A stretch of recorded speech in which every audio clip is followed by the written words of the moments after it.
here we go, into a Swedish House Mafia rant.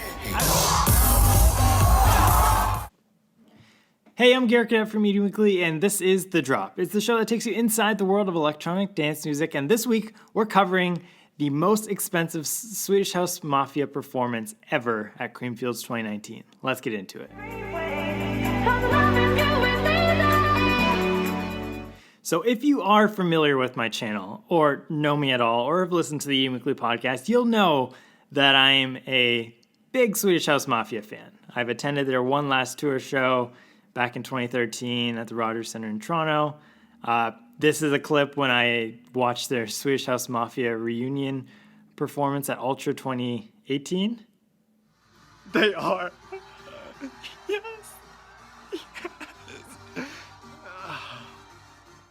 Absolutely lost my mind. I was just so excited about Swedish House Mafia, and I didn't get a chance so far, thank you pandemic, to watch them in the last year.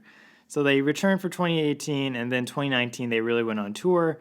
I think they toured in Asia, Europe, Mexico they did a show. But the one show I want to talk about is their Creamfields show from last summer. And when I saw the video, it absolutely blew my mind. Like, it's absolutely ridiculous of what their pyrotechnics were at this show. How this was legal, how I didn't get to experience this. I'm just so upset in so many different ways. Let's show the video.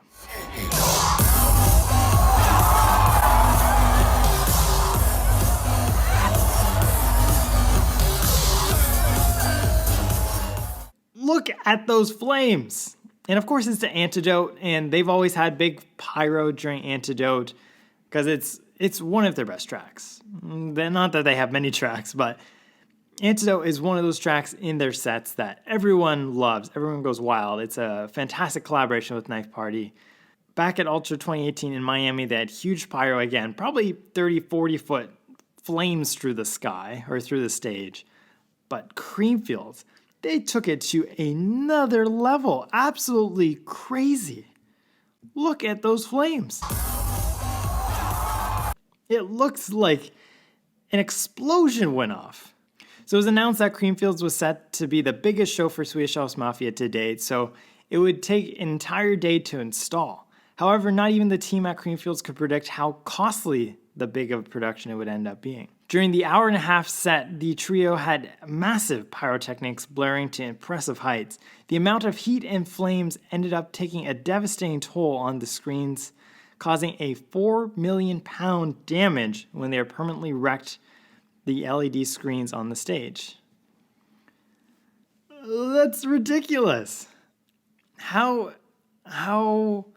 does anyone not... Like, I wouldn't put it all on Swedish House Mafia for this being their fault, but Creamfields, if you know they're bringing pyro, then prepare for it. You've seen their pyro at Ultra Miami the year before. Set to be their biggest show, their return to the Creamfields Festival. Maybe kind of, set up the stage a little differently. Maybe. With the absence of events and festivals for this year, it's videos like this that really make me miss events, make me miss festivals, and dream for the day that music festivals return. Because that is, I want to be there. That's one of the few videos I've seen online that's like, how was I not there? I needed to be there. I don't know if I'd go to the UK to fly in for Swedish House Mafia, but Creamfields as a festival alone is a fantastic festival. There's always world-class lineups, top headliners, emerging acts, established talent, and then across the spectrum of dance, they've got pretty much everything for fans. But a show like this is incredible. As much damage that it caused, I would fly in for a pyrotechnic show like that. Maybe make sure that it doesn't cause damage next time. Maybe if all of the flames were on top of the stage and vertical, that'd be different. But I would definitely fly in for a show like that. It's festivals like Transmission where I want to see the lasers. It's Q dance with DEFCON 1, where it's the end show, absolutely insane pyrotechnics and just programmed end show with lights, lasers, pyro, everything. It's these experiences that I want to have again, and that's what will make music festivals better and more enjoyable when they return after this pandemic's over. It's got to be experience-based. I don't think festivals can survive without the experience, because it's going to take a lot, I think, for some people to attend a festival again. And with the emergence of more and more virtual sets, online sets by DJs, how Tomorrowland's pivoted to this online experience where they're doing more festivals because they can afford to, with their summer Tomorrowland where dozens of DJs performed on a green screen and they put them into the Tomorrowland main stage and other stages across the festival. And now they're doing a New Year's Eve one. There might not be the rush for a lot of events to get back. Obviously, the main festival and event is where they make up most of the revenue, but you got to do something different. You got to do something incredible. You got to do something where it's like, I have to be there. And that's really what I want from a festival. And any festival should kind of strive to be that way. And I know most festivals are that way, but there are some festivals that throw on a couple headliners, LED screen, and that's it. Or maybe that is good enough because the demand will be there once this mess is over. But to be there for Swedish House Mafia Creamfields 2019 would have been incredible. I have this long affection for Swedish House Mafia. I don't know if I would have started the Eating Weekly podcast if it wasn't for Swedish House Mafia. I think I started it 2 weeks before I went to their one last tour show at the Rogers Center. And yeah, Axwell, Steve Angello, Sebastian Ingrosso, all really accomplished producers. And where is the new music?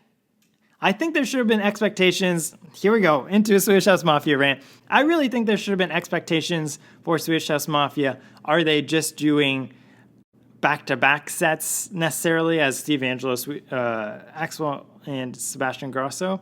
Or is Swedish House Mafia back as a production group? We haven't seen any new music, and it's upsetting because what is all the hype about if it's just a back-to-back-to-back set? Is that all that is? And if you are doing this reunion comeback, wouldn't you want to come back with new music? They're all very accomplished producers. They've all really put out new music kind of since Swedish House Mafia has come back. So where is it? They made the return to Ultra Miami in 2018, and with like a 5-year hiatus, you don't necessarily need to come back with new music. Obviously, they had remixes of like Antidote. They mixed in new mashups, individual productions from Steve Angello, Axwell, Sebastian Ingrosso, the favorites, the classics. But you'd think that they come back with new music and people would just buy whatever they released. Because I think the more you wait, the more hype, which they're very good at. Swedish House Mafia, one of the best when it comes to creating hype, anticipation for new music, show, and just anything Swedish House Mafia. Even when they dropped their merch that was just ridiculously priced. I think it was 80 euros for a shirt or something to that degree. But where's the new music? You've got 3 producers. If Axwell One takes a track, Sebastian Ingrosso, Steve Angello, they're all very talented. So let's just see some new music. Because I really think, obviously, a comeback, a reunion would kind of warrant a world tour. One would think, assuming these festival promoters would be able to afford them, unless they just take it on their own and partner with one company and just do it that way. Then it'd be really cost effective for them and everybody else involved. Is that my wish list for 2021? A Swedish House Mafia track? And you almost have to wonder what their sound's going to be like. We've had a preview at Ultra Miami, Creamfields, and other festivals that they have played. Will they retain a more club progressive sound or more electro? We don't know. And then their final track from their first era of it, their Until Now era, was Don't You Worry Child. And I heard it again on FM radio this morning. It's in Canada. It's FM radio. There's not a lot of electronic music on there. But when I warmed up the car, turned on the heated seats, heated steering wheel, that was on. And I usually have the FM radio turned off and just plug in Spotify, podcasts, or whatever. But when I saw Don't You Worry Child on the display, I had to turn it on. I had to crank it. It's like, yeah. And it's just really coincidental that I'm doing a Swedish House Mafia video today. So it was meant to be. Don't You Worry Child. And that's kind of their last track, which is kind of hard to beat that. Well, you don't necessarily have to beat it, but there's expectations there now. So please come back. Please bring the pyro to Canada or Toronto. 2022? I'll hold out. I will. It'll be very difficult, but again, this was my reaction to them just reuniting at Ultra. Safe to say I'm a fan. It's my largest video to date, just because of how much I lost my mind. And I think so many other electronic fans want that. Or maybe they go more underground with their sound. Who knows? But I can't wait to see what they come back with. But 4 million pounds for Swedish House Mafia damages at Creamfields. Huge number, huge loss for the festival. But that's it for this week's episode of The Drop. Next week, I don't know what it will be talking about, but I think it will be something you should subscribe for.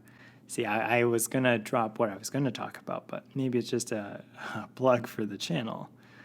On Mondays, I have New Music Mondays. Wednesdays are The Drop, and there will be other videos in between there.